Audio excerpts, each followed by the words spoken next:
Penyelenggaraan pemilu memainkan peran krusial dalam menjaga dan memperkuat prinsip-prinsip demokrasi serta melibatkan warga negara dalam pengambilan keputusan politik. Pemilu sendiri merupakan bentuk nyata adanya pengakuan hak politik warga negara. Hak untuk memilih dan dipilih adalah hak fundamental yang mencerminkan keterlibatan setiap individu dalam pembentukan masa depan Indonesia. Dalam hal ini, pemerintah daerah memiliki kontribusi secara signifikan dalam menjaga stabilitas pemilu dan memastikan bahwa proses demokrasi berlangsung dengan transparan, adil, dan aman melalui upaya cipta kondisi pemilu.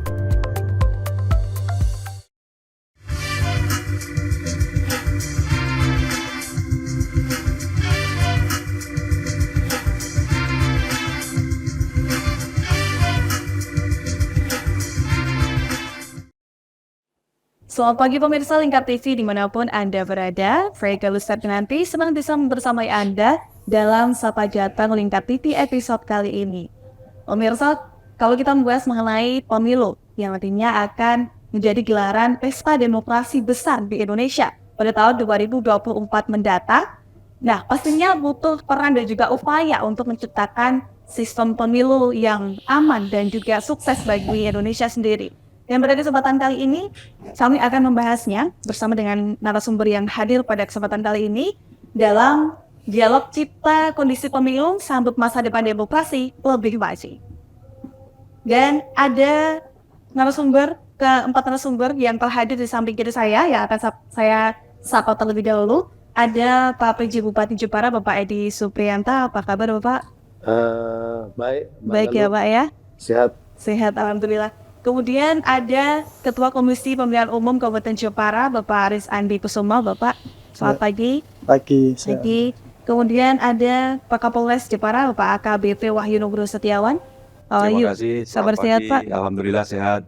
Nah ini, kita ada satu narasumber lagi pemirsa, ada Pak Kasdi 0719 Jepara, ada Pak Mayor Armet Syarifuddin Widianto. Pak Armet, apa kabar? Syarifuddin. Alhamdulillah baik Pak. Dan pemirsa, selama 30 menit ke depan kami akan membahas mengenai dialog cipta kondisi pemilu ini. Akan saya mulai dari Pak PJ ini. Ya.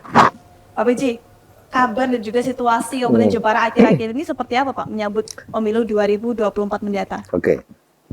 Mbak Galuh dan para pemirsa TV Lingkar yang kami hormati dan kami banggakan, hari ketiga masa diperbolehkan kampanye ini, Jepara adem ayem, bahkan hujan juga sudah ada ya Pak Kapolres ya. Alhamdulillah. Jadi suasana itu enak gitu loh. Nah ini harapannya kalau gini terus ya nyaman gitu. Aman, terkendali ya Pak ya. Masyarakat juga melakukan aktivitas seperti biasa, bekerja, pulang sore hari dan tidak ada perubahan lah. Mungkin masih menunggu aturan-aturan dari KPU mungkin nanti. Oke. Nih, hubungan ada KPU juga Pak. Sebenarnya nih lagi di tahap apa sih Kak pemilu kali ini? Di pemilu tahap ini KPU 1 yaitu yang sedang ramai saat ini tentang tahapan kampanye yang dimulai dari kemarin tanggal 28 November sampai nanti tanggal 10 Februari. Ini di tahapan kampanye. Masing-masing peserta pemilu ini boleh melakukan kampanye sesuai dengan aturan yang sudah ditetapkan oleh KPU. Yang kedua itu terkait dengan persiapan logistik kepemiluan. Artinya kita KPU sedang mempersiapkan logistik untuk di tanggal 14 Februari mendatang. Berarti yang ini sudah masuk ke tahapan pemilu, tahapan kampanye itu tadi ya Pak? Ya. Yang tadi dikatakan Pak Biji juga masih adem ayem seperti suasananya di Jepara kali Betul. ini ya. Oke. Kemudian ada tantangan tersendiri ini nggak Pak PJ untuk mempersiapkan pemilu 2024 mendatang ini Pak? Sebetulnya kalau secara umum nggak ada, tapi Jepara ini kan kita lihat ada satu pulau di namanya Karimun Jawa yang kalau kita ke sana tuh naik kapal kurang lebih 2,5 jam lah ya. Nah ini posisinya di sana pun juga harus diatur karena bagaimana pemilu di sana nantinya bisa berjalan lancar. Yang disampaikan oleh Pak KPU tentunya dalam waktu dekat ini kan kita menghadapi cuaca yang sangat ekstrim. orang dikenalnya dengan musim baratan. Nah itu harus betul-betul ditata semaksimal mungkin, dikawal betul dengan Pak Kapolres, Pak Dandim, KPU, Bawaslu dan semua yang terkait untuk di sana tidak ada hambatan. Jadi hanya Karimun Jawa yang masih kita perhatikan karena cuacanya itu. Ya, gitu. Upaya khususnya ini apa Pak untuk memperhatikan di wilayah Karimun Jawa ini? Ya, tadi mungkin meminta oleh KPU bersama-sama dengan Pak Kapolres, Pak Dandim mengawal logistik ke sana supaya aman. Nah, yang kedua bisa masyarakat melalui dengan media memberikan pencerahan di sana untuk lebih melakukan demokrasi yang betul-betul sesuai dengan aturan. Oke, berarti lebih memaksimalkan informasi bagi Iya, masyarakat. betul. Tadi ya, Pak? Ya, ya.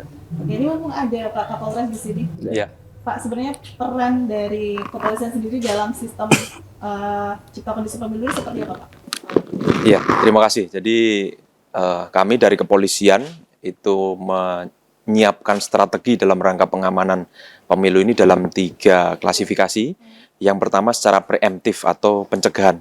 Jadi secara pencegahan ini sudah jauh sebelum tahapan-tahapan ini ya, kita sudah mulai kegiatan-kegiatan yang sifatnya pimpinan Polri menyebutnya sebagai sebuah cooling system atau sistem pendingin. Ya mungkin kaitannya dengan pemilu itu sendiri adalah ajang kontestasi yang legal. Meskipun begitu, kita siapkan sistem pendingin tadi supaya mungkin ada sedikit potensi-potensi mungkin situasi memanas, tapi kita siapkan untuk pendingin-pendinginnya. Misalnya kita menyebutkan ada 3 klasifikasi, yaitu manajemen sosial. Itu kita selalu bekerja sama dengan tokoh agama, tokoh masyarakat, tokoh pemuda untuk sama-sama menyampaikan pesan-pesan Kamtibmas. Kemudian juga manajemen kemitraan. Ini kita menggandeng ada komunitas-komunitas hobi. Di Jepara ini ada misalnya komunitas lomba burung, komunitas ada terabas Kamtibmas, ada kemungkinan kemudian pelari, lari dan sebagainya. Ini tentunya untuk supaya masyarakat tidak hanya jenuh dengan situasi pemilu, tapi juga ada suasana lain untuk mendinginkan situasi tersebut. Kemudian juga secara preemptif pencegahan juga ada preventif. Preventif itu kegiatan-kegiatan kami, patroli, pengamanan, baik di siang hari, malam hari, tentunya kami bekerjasama dengan TNI, dengan Satpol PP untuk mendatangi objek-objek yang penting, kemudian juga kantor-kantor KPU, Bawaslu, gudang-gudang yang digunakan untuk penyimpanan logistik pun kita patroli dan bahkan anggota kita standby 24 jam di kantor tersebut. Tadi kami juga baru selesai mengecek, ada beberapa gudang di wilayah Jepara ini, ada petugas KPU-nya, ada petugas dari kami yang menjaga 24 jam, kita pastikan gudang-gudang tersebut aman juga. Itu secara preventif dan penegakan hukum tentunya, itu nanti apabila terjadi suatu pelanggaran hukum, bisa kita lakukan proses terkait dengan pemilu ini bersama dalam kerangka sentra Gakumdu nanti. Dari Bawaslu, kami, kemudian dengan kejaksaan nanti. Oke, upayanya memang sangat panjang ya Pak ya. Betul. Bahkan sebelum tahapan ini sudah dipersiapkan dengan matang. Betul, dari ya. kepolisian sendiri. Ya. Udah sampai ke tahap ini. Ya. Tadi Pak Edi menyebutkan bahwa sekarang sudah masuk kampanye dan di Jepara ini masih adem ayem. Kalau untuk pengamanan sendiri di Jepara seperti apa Pak? Walaupun adem ayem pasti kan diamankan juga dong Pak. Iya, betul. Jadi patroli itu merupakan tugas rutin dari aparat keamanan kami, TNI Polri, sehingga seperti saya sampaikan tadi, siang malam kami gabungan dengan Pak Dandim, anggota kita untuk patroli, baik di level kabupaten, di level polsek dengan Koramil juga bersinergi untuk menjaga situasi. Artinya situasi aman ataupun nanti juga kurang aman pun mudah-mudahan tidak terjadi di wilayah kita yang tetap jaga kondusif ini, tetap patroli itu kita lakukan, sehingga apabila ada suatu potensi gangguan Kamtibmas bisa kita tangani lebih cepat sehingga tidak menjadi suatu potensi-potensi gangguan yang lebih besar. Itu Mbak. Ya. Tetap melakukan patroli meskipun kondisinya masih aman. Ya. Yang landai itu tadi Ya. Pak ya. Ya. Oke, kita bergeser ke Pak Syarifudin. Pak, saya penasaran peran TNI di sini tuh sebenarnya apa Pak? Spesifikasinya ini Pak untuk cipta kondisi pemilu ini Pak. Baik Mbak, jadi peran TNI dalam rangka Cipta Kondisi Pemilu tahun 2024 itu sebetulnya tugas pokoknya TNI menurut Undang-Undang Nomor 34 tahun 2004 pasal 7 ayat 2 dan 3 itu tugas pokok TNI yaitu yang pertama menjaga kedaulatan keutuhan negara Republik Indonesia.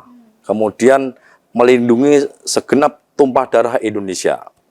Kemudian tugas TNI menurut undang-undang yang tadi saya sampaikan itu dibagi dua. Yang pertama operasi militer untuk perang, tugasnya hanya perang. Kemudian yang kedua itu operasi militer selain perang. Itu kurang lebihnya ada 14 tugas di situ. Di antaranya salah satunya yaitu melaksanakan operasi bantuan terhadap Polri di seluruh wilayah Indonesia semua. Ya, kemudian yang berikut mengatasi separatisme bersenjata, mengatasi teroris, kemudian membantu pemerintah daerah dalam melaksanakan kegiatan mungkin ada kejadian bencana alam dan lain-lain, itu masuk di operasi militer selain perang. Jadi menurut Undang-Undang TNI nomor 34 tahun 2004 tugas pokoknya seperti itu. Oke, berarti memang seperti yang dikatakan Pak Wahyu juga tadi sinergitas dengan TNI juga Iya, ya, Pak, betul. ya, untuk mengawal pemilu ini agar aman nantinya. Betul. Walaupun ini belum terlaksana ya, Iya. masih proses kampanye harus Ya, dikawal dengan ya aman. betul. Baik. Seperti yang disampaikan Pak Kapolres tadi, walaupun aman, ya kita tetap wajib melaksanakan operasi gabungan, ya melaksanakan patroli. Walaupun itu sampai tadi disampaikan Pak Kapolres juga sampai level paling bawah kita selalu bersinergi dengan Polri maupun pihak-pihak terkait. Walaupun itu tadi disampaikan aman, kan aman aja tetap kita ini, apalagi ya sebetulnya kita jauh-jauh sebenarnya selalu mengantisipasi karena selaku aparat keamanan ini ya memang harus menjamin bahwa wilayah itu benar-benar aman, nyaman. Jadi masyarakat tidak merasa gelisah dan lain-lain. Masyarakat nyaman, intinya seperti Nyaman itu. gitu ya, Pak, Iya. menyambut pesta demokrasi. Pesta tadi. demokrasi, betul. Bagi kita bergeser ke KPU. Pak, ini untuk menyambut pemilu 2024 nih yang dipersiapkan dari KPU itu sudah apa, dan untuk memastikan pemilu yang aman itu seperti apa dari KPU? Ya, kita tentu berharap bahwa pemilu di 2024 itu berjalan dengan aman, kondusif, dan lancar. KPU tentu bekerja sesuai dengan aturan, yaitu Undang-Undang Pemilu dan peraturan dari KPU sendiri. Untuk menjamin keamanan itu tentu kita berkoordinasi dengan pihak keamanan, baik itu Polri, TNI, kita selalu berkoordinasi untuk ketika hal-hal apa ya sekecil apapun kita akan melibatkan itu. Juga termasuk dengan peserta pemilu, kita juga selalu berkoordinasi. Artinya kita apapun informasi kita selalu sampaikan kepada peserta pemilu secara terbuka, dan gitu. Kita libatkan setiap tahapan bahwa nanti apa yang perlu dilakukan oleh peserta pemilu dan aturannya seperti apa, sehingga ke depan itu tidak terjadi gejolak dan Jepara tetap kondusif. Ya. Kalau untuk menjamin keamanan logistik dari pemilu 2024 itu seperti apa, Pak? Untuk logistik kita menjamin keamanannya tentu kita tidak bisa bekerja dengan sendiri. Tentu KPU kemarin untuk misalnya ada berbagai gangguan itu bisa misalnya alam sama gangguan keamanan. Untuk gangguan alam misalnya hujan, terus kemudian hewan, kita juga atap kita juga sudah periksa untuk tidak terjadi kebocoran di gudang kami. Begitupun juga dengan hewan-hewan, misalnya ada untuk supaya tidak bisa masuk ke gudang, kita juga bekerja sama dengan Bulog misalnya, terus kemudian gudang itu tertutup dan rapat sama sekali. Untuk masuk gudang kita juga perlu ada SOP, tidak sembarang orang bisa masuk ke gudang KPU. Dan penjagaannya juga dilakukan 24 jam, beserta ada aparat keamanan dari kepolisian yang berjaga standby 24 jam, juga petugas kami yang 24 jam untuk standby di gudang itu. Yang kedua terkait dengan keamanan itu juga kita ada sifatnya kita pantau dengan CCTV. Nah ini kita selalu setiap hari petugas yang ada di gudang itu juga laporan ketika ada apa-apa sehingga kita bisa bertindak dengan cepat untuk tidak sampai mengganggu keamanan dari gudang tersebut dan logistik itu tetap terjaga. Oke, artinya memang tidak lepas dari sinergitas dari beberapa Ya, pihak tadi ya, TNI, Polri, kemudian termasuk pemerintah nanti terkait juga pengiriman logistik ke TPS juga kita bekerja sama karena seperti yang disampaikan oleh Pak PJ tadi bahwa ada hambatan yang dihadapi oleh KPU Jepara berbeda dengan daerah yang di Jawa Tengah ya. Kita punya kepulauan yaitu di Karimun Jawa. Untuk menyeberang Karimun Jawa masih ada 2 desa lagi, Parang dan Nyamuk. Nah, ini juga kita kita punya tantangan tersendiri dan kita selalu berkoordinasi dengan jajaran yang di vertikal kami untuk bagaimana ketika nanti musim balapan itu terjadi agar logistik itu sampai di Karimun Jawa itu aman dan sesuai dengan jadwal.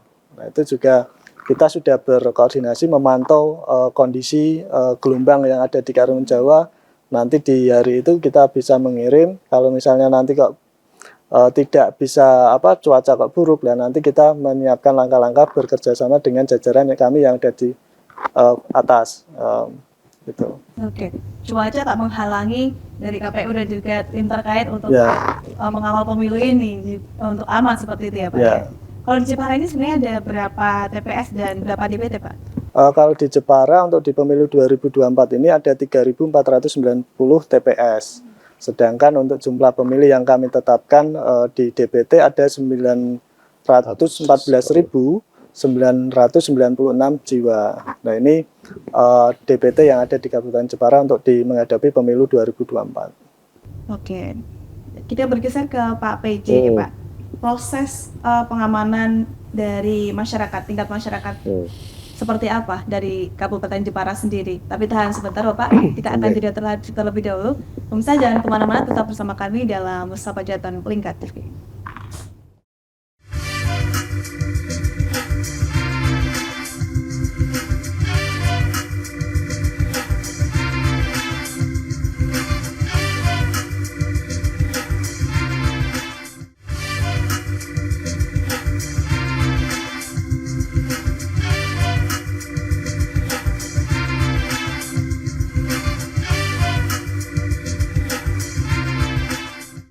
Pemirsa, Anda masih menyaksikan Sapa Jatan Lingkar TV dan masih bersama keempat narasumber yang berkesempatan hadir dalam dialog cipta kondisi pemilu ini.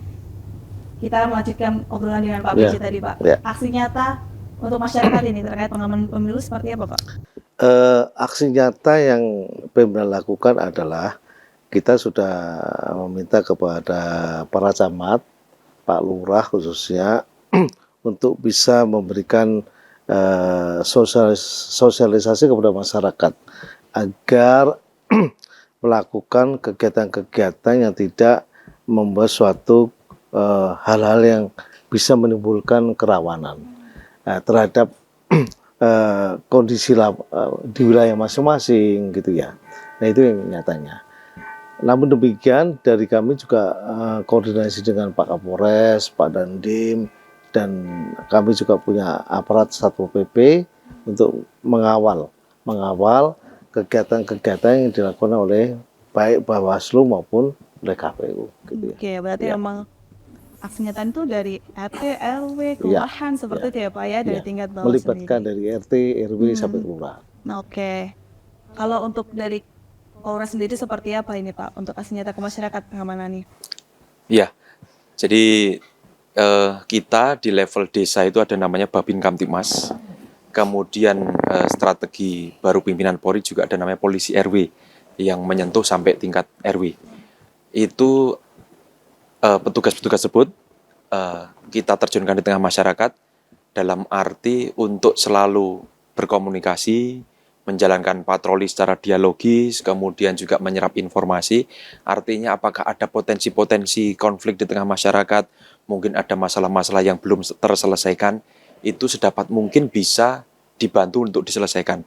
Dalam hal ini Babin Kamtipmas, Polisi RW bertugas sebagai fasilitator, mediator, sehingga pihak-pihak yang punya masalah itu untuk dibantu duduk bersama, kemudian mencari solusi dari permasalahannya. Sehingga harapannya masalah-masalah seperti itu bisa selesai di level bawah, bisa aman di lapangan, tidak sampai menjadi potensi konflik yang lebih besar. Kemudian juga upaya-upaya kaitannya dengan manajemen sosial tadi, tentunya bekerja sama juga dengan KPU, kita silaturahmi dengan ketua-ketua partai, kemudian juga melaksanakan deklarasi damai, kemudian juga Pak Bupati melalui Kesbang, kita juga sudah berkomunikasi dengan teman-teman partai, para relawan, para ormas. Kita undang semuanya untuk sama-sama kita berkomitmen menjaga Kamtibmas di wilayah Jepara ini. Harapannya dengan bertemu beliau-beliau, ada unek-unek yang mau disampaikan langsung kepada Pak Bupati, kepada saya, Pak Dandim, semuanya bisa disampaikan pada forum-forum seperti itu.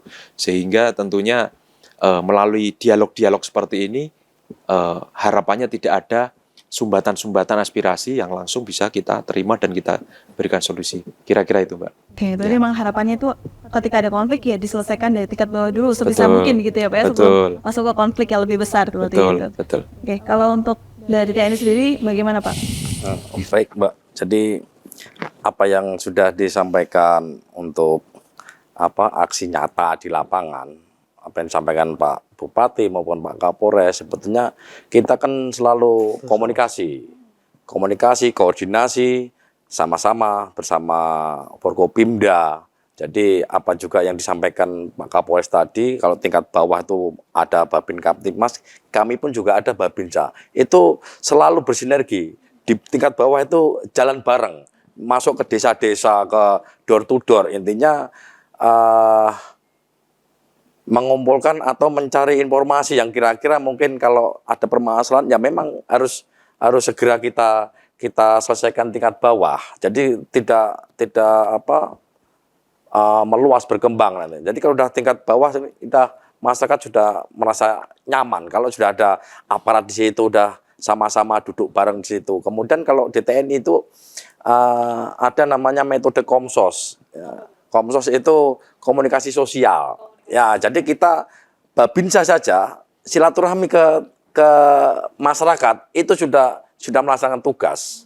Di samping ngobrol, ngopi bareng, itu pasti nanti kan ada menyampaikan dan undang-undangnya apa diserap, langsung dikasih solusi di situ.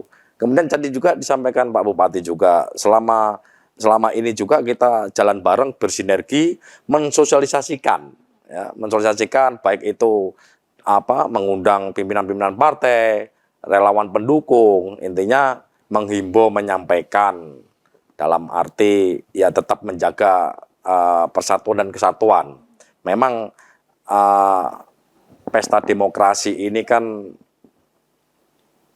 pelaksanaannya 5 tahun sekali ya, 5 tahun sekali. Memang itu merupakan pesta yang untuk memilih pimpinan-pimpinan masa depan, harapannya masyarakat seperti apa. Memang walaupun beda pilihan, tapi tetap kita selalu mensosialisasikan tetap jaga persatuan dan kesatuan.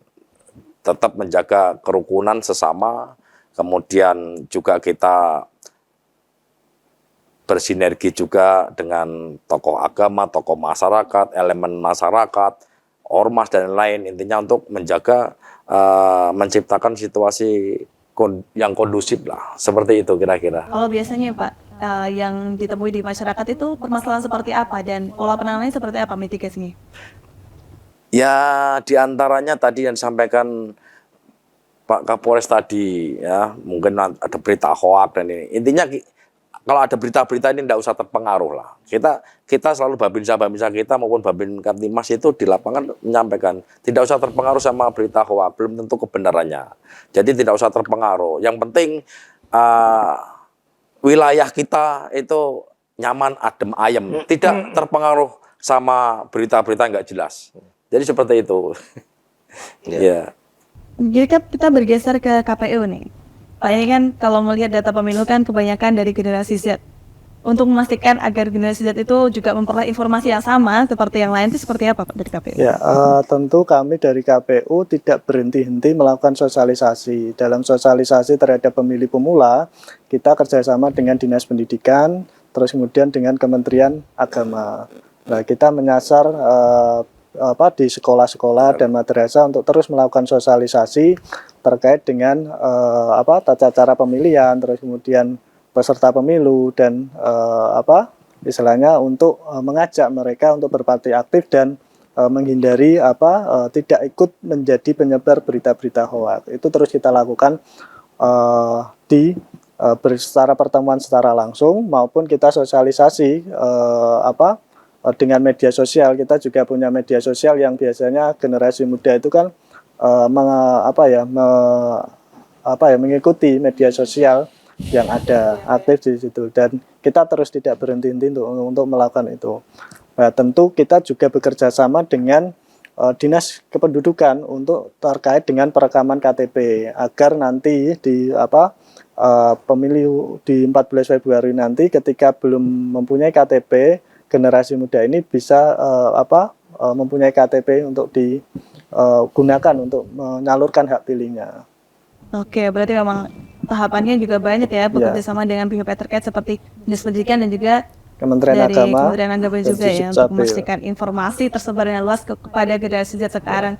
Kalau Pak Edi melihat fenomena ini seperti apa Pak harapannya pada generasi Z ini untuk ikut serta mensukseskan pemilu di 2024? Jadi generasi Z ini kan pemula ya, artinya saya berpesan kepada orang tua mereka tuh berikanlah pendidikan untuk selalu bersikap demokratis. Artinya yang penting jangan golput, jangan pernah golput. Kalau ada yang mengajak golput, tidak usah digubris. Pilihlah sesuai dengan pilihan hati masing-masing para generasi milenial ini. Nah, itu aja. Oke, berarti memang ada peran orang tua juga di sini ya Pak ya, untuk lebih aktif. Betul. Gitu. Ya. Ini kita bergeser lagi nih Pak ke netralitas pemilu ini. Ya. Kalau Pak Edi melihat netralitas pemilu di Kabupaten Jepara seperti apa Pak?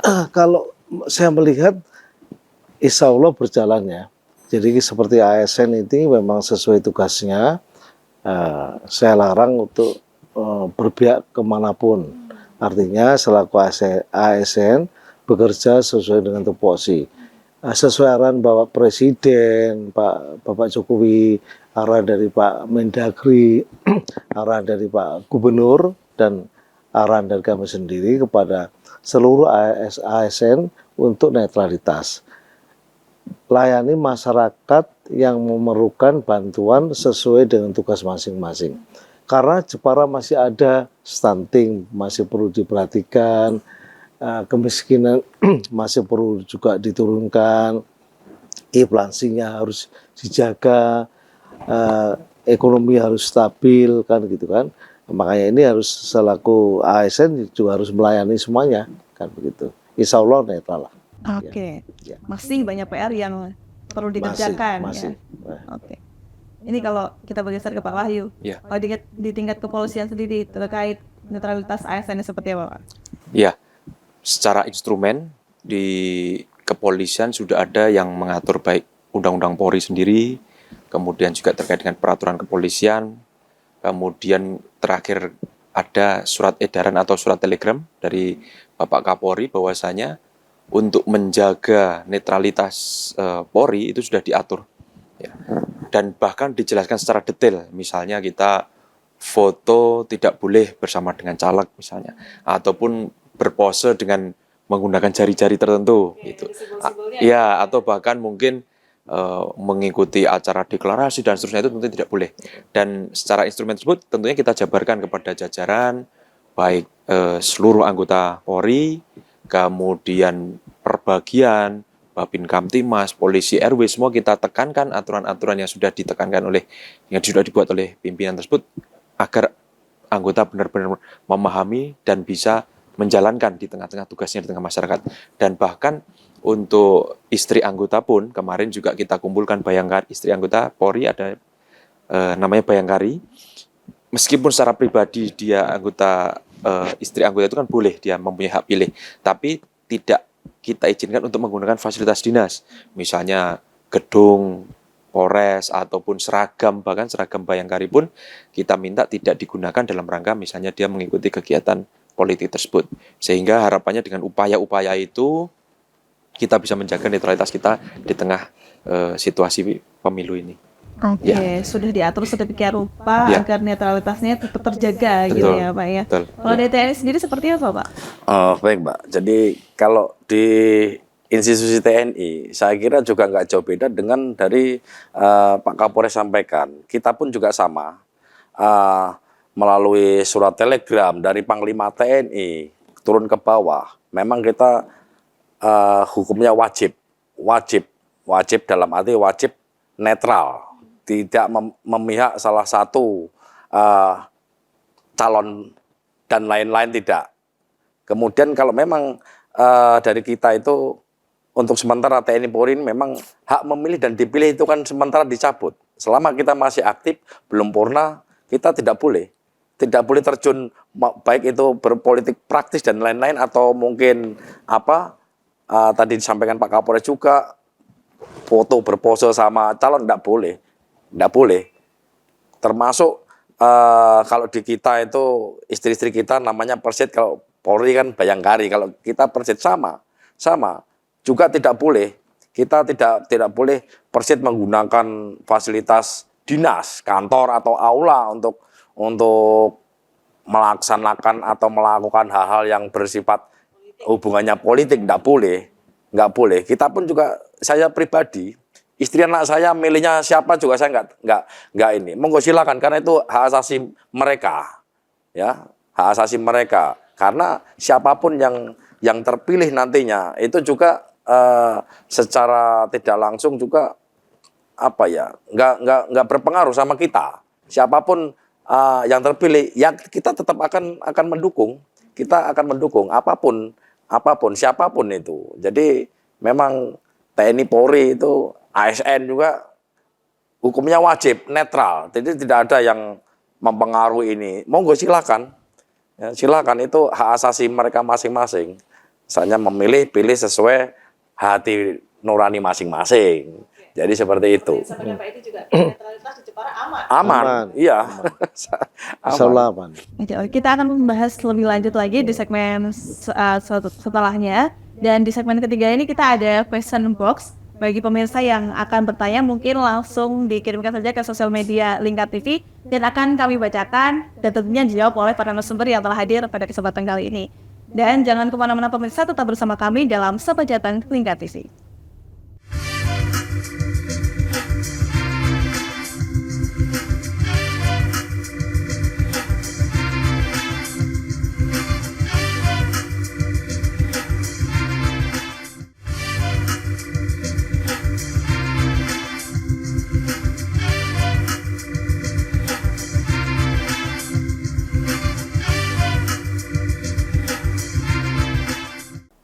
Pemirsa, Anda masih menyaksikan Sepejatan Lingkar TV, dialog cipta kondisi pemilu, sambut masa depan demokrasi lebih maju. Dan masih bersama teman narasumber yang hadir pada kesempatan kali ini. Seperti janji saya di segmen sebelumnya, bahwa kami membuka question box di sosial media Instagram Lingkar TV, dan saya akan membacakan ini Pak. Ya, pertanyaan-pertanyaan dari para warga masyarakat Jepara, bikin khususnya ya. Yang pertama itu pertanyaannya ada dari Mbak Arumi ini. Sekarang ini kan marak ujaran kebencian yang beredar terkait pemilu 2024. Apakah ujaran kebencian yang ada di media sosial terkait pemilu 2024 ini bisa dipidanakan, dan kalau sebagai masyarakat itu langkahnya harus bagaimana sih? Nih, mau menjawab terlebih dahulu, mungkin Pak Kapolres kali ya. Ya betul Mbak, jadi memang kondisi seperti ini media sosial kita seringkali dipenuhi dengan adanya hate speech atau ujaran kebencian atau berita bohong atau hoax, ya, yang itu bisa berpotensi untuk memecah belah persatuan rakyat kita sendiri. Tentunya secara edukasi kita mengharapkan ya agar pihak-pihak tertentu itu tidak melakukan black campaign, kampanye hitam untuk menyebarkan berita bohong tersebut. Dan harapannya masyarakat pun juga tidak mudah terprovokasi dengan adanya berita-berita bohong ataupun ujaran kebencian tersebut. Dan itu tadi apabila itu memang terjadi tentunya berpotensi menjadi pidana. Pihak-pihak yang merasa dirugikan dengan adanya berita bohong, ujaran kebencian itu tentunya mempunyai hak untuk melaporkan. Dan apabila misalnya berita bohong itu dilakukan oleh akun-akun resmi, oleh peserta pemilu, itu bisa menjadi sebagai sebuah tindak pidana pemilu. Tapi apabila berita bohong, hate speech itu ataupun ujaran kebencian itu dilakukan atau disebarkan oleh akun-akun bukan resmi, artinya akun pribadi, itu tentunya menjadi ranah dari tindak pidana cyber yang akan dilakukan penyidikan oleh penyidik tindak pidana cyber. Tentunya bisa diproses, pihak-pihak yang merasa dirugikan bisa ya melaporkan kalau misalkan merasa dirugikan oleh adanya berita-berita tersebut. Itu. Ya. Cara pelaporannya seperti apa? Mungkin di pertanyaan masyarakat juga, saya menemukan seperti ini, saya harus lapor seperti apa ya? Ya. Kalau itu sifatnya tindak pidana pemilu tadi ya, kita ada namanya Gakumdu. Itu penegakan hukum terpadu itu antara Bawaslu, kemudian kepolisian dengan kejaksaan bisa melaporkan, kemudian nanti misalkan itu dilakukan oleh akun-akun yang sifatnya resmi milik peserta pemilu, itu bisa melaporkan melalui Gakumdu ini. Kemudian nanti diproses. Tapi kalau misalkan akun yang melakukan hate speech, ujaran kebencian, atau berita bohong itu oleh akun-akun bukan resmi, itu bisa melapor ke penyidik Polri. Oke, Ya. langsung datang ke Polres Polres ataupun gitu Polda ya. setempat ya. Oke, Iya. jadi untuk masyarakat nih yang mungkin menemukan hoax-hoax di masyarakat, langsung disampaikan saja ke Iya. Polres terkait gitu Iya. ya. Kita ke pertanyaan kedua, ada dari Faisal Belaja. Saya kan kerja di Semarang, tapi saya warga Jepara, boleh tidak saya ikut memilih di Semarang karena lebih dekat? Ini mungkin kita lebih ke KPU ya?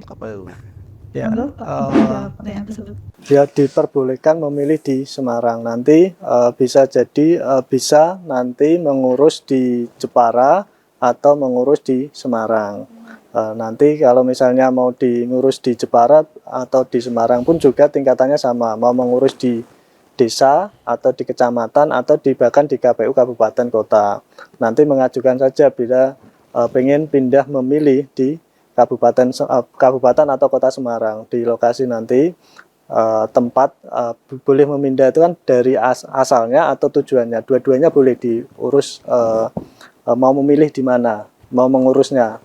Nah, nanti ketika nanti sudah mengurus, dan nanti dari nanti akan dapat formulir tentang pindah memilihnya. Ada syarat khusus nggak ini, Pak? Nanti membawa KTP saja atau identitas kependudukannya. Jadi jangan khawatir nih ya, lagi kerja di luar kota, soalnya aman-aman aja untuk milih ya, bisa milih ke kota tempat kerjanya dengan melakukan pengajuan Pindah memilih. hanya membawa KTP Atau identitas yang lain. Oke, jadi jangan sampai membuat kesempatan untuk memilih itu tadi ya. Ya. Oke, ini kita ke pertanyaan ketiga dari Intan Anska 12. Bagaimana cara saya sebagai warga biasa ini turut serta dalam cipta kondisi pemilih? Kita ke Pak PJ. Gampang sih, warga Jepara yang saya cintai. Jadi bagaimana warga Jepara bisa mengikuti kondisi cipta pemilu. Artinya apa? Tidak membuat kegaduhan. Nah, satu. Kedua, tidak menyebarkan informasi-informasi yang tidak jelas. Yang sampaikan Pak Kapolres tadi, misalnya membuat hoax dan sebagainya, nggak usah. Nah, artinya yang ketiga, ya ikuti aturan yang dari KPU dan pemerintah, bahwa aturan-aturan KPU sudah jelas. Begitu. Dan yang terakhir, ya sudah, pilihlah sesuai dengan hati nurani masing-masing pemilih. Gitu. Oke. Berarti emang semua punya peran sebenarnya Punya ya. peran. Dari tingkat terkecil dari masyarakat biasa pun bisa Bisa. Gitu. untuk menciptakan kondisi yang aman itu tadi ya. Ada tambahan mungkin dari narasumber lain untuk pertanyaan ketiga? Tambahan aja Mbak, sedikit apa yang disampaikan Pak Bupati tadi, itu memang betul. Jadi untuk cipta kondisi wilayah, supaya aman-nyaman itu bukan hanya tugas kita selaku aparat, enggak. Masyarakat pun boleh, enggak apa-apa. Kalau memang masyarakat masa ini ya, mari sama-sama kita bareng-bareng terjun di lapangan supaya menciptakan kondisi pemilu tahun depan nanti itu menjadi aman nyaman ya semua elemen masyarakat juga wajib juga. Jadi tidak hanya kita aja yang menciptakan kondisi yang aman, termasuk masyarakat juga wajib ikut sama-sama. Jadi semua punya peran. Jadi tidak hanya aparat keamanan saja atau KPU, Bawaslu, enggak, pemerintah daerah tidak, semuanya wajib. Jadi sama-sama punya peran. Itu, ya. Oke, untuk masyarakat pokoknya jangan ragu lagi itu punya peran sekarang ya Pak ya, Ya. untuk menciptakan kondisi yang aman dan juga untuk pemilu 2024 mendatang. Ini yang terakhir Pak, pada keempat narasumber, imbauan nih kepada masyarakat untuk menciptakan tadi pemilu yang damai, aman dan transparan itu seperti apa dari para narasumber. Kita mulai dari Pak Kapolres. Iya, pesan terakhir nih Pak. Apa tadi? Imbauan kepada masyarakat. Oke, ya. Saya ingin menyatakan bahwasanya ada sebuah nikmat yang kadang-kadang kita lupakan, yaitu nikmat keamanan. Keamanan itu juga merupakan sebuah nikmat anugerah dari Tuhan Yang Maha Kuasa. Untuk itu, marilah saya mengajak seluruh warga masyarakat, kota Jepara yang adem, ayem, bahagia ini, kita jaga seterusnya untuk tetap menjadi kota yang makmur. Artinya, marilah kita sama-sama menjaga kondusivitas. Apabila misalnya ada perbedaan pendapat, perbedaan pilihan, khususnya di masa pemilu ini, mari kita saling menghormati apa yang dipilih oleh orang lain, saling menghargai, tidak perlu dengan menjelekkan. Karena bagaimanapun juga kita sama-sama saudara, kita harus menjaga keguyupan, kerukunan, dan tentunya bersama-sama terus kita untuk bangun Jepara yang kita cintai ini. Itu Mbak. Ya. Biasa. Kita bergeser ke Pak Syarifudin. Oh, baik.